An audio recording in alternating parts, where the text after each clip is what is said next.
Good morning guys, meron po tayong i-interviewin ngayon na kaibigan. Babalik lang galing Switzerland. Let's go!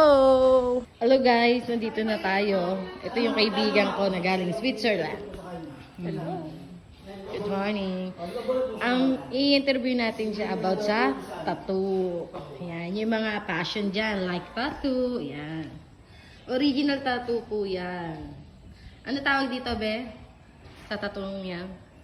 Actually, group ng ano yan, Japanese. Hindi naman Japanese. Puro Japanese to, sis. Ay, hindi naman. Banda dito, parang forest na rin yan.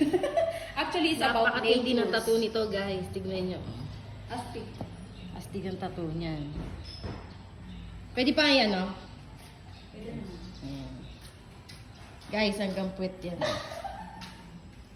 Hanggang puwet yan yung tattoo niya. May mga tawag yan, sis, di ba?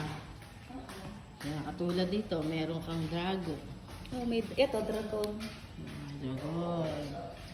Tapos fox. Ang ganda, no? Maboy na boy. Tapos ito, elf. Sino to? Sino yan? Parang ikaw yan. Elf. Kamukha ko nga daw yung elf. Parang ako na din. Napakatindi Oh, yan, may guys. ano. May ano. Fairy. How much yung tattoo mo na yan, sis? Kulang-kulang ng $500,000. Half meal, yun. Meron Ito, pa ito, yan, ito. oh. Phoenix. Oh, yan. Diba? Guys, napakatindi nito.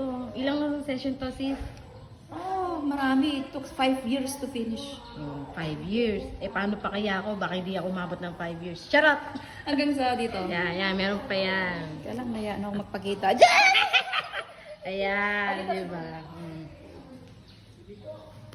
Oh, diba? Guys, oh. Sige din. Ang tindi, diba? Kaya like and share tayo, guys. Ayan na lang. Ayun, may dragon. Diba? Pwede ba yan? Tunay yan, ha? Walang Emmy yan, Emmy? guys. Ano pa? Isa. Lion. Yeah. Parehas, no? Ayan, magjowa. Kasi magkabila, eh. Oo, bantay sa kwet.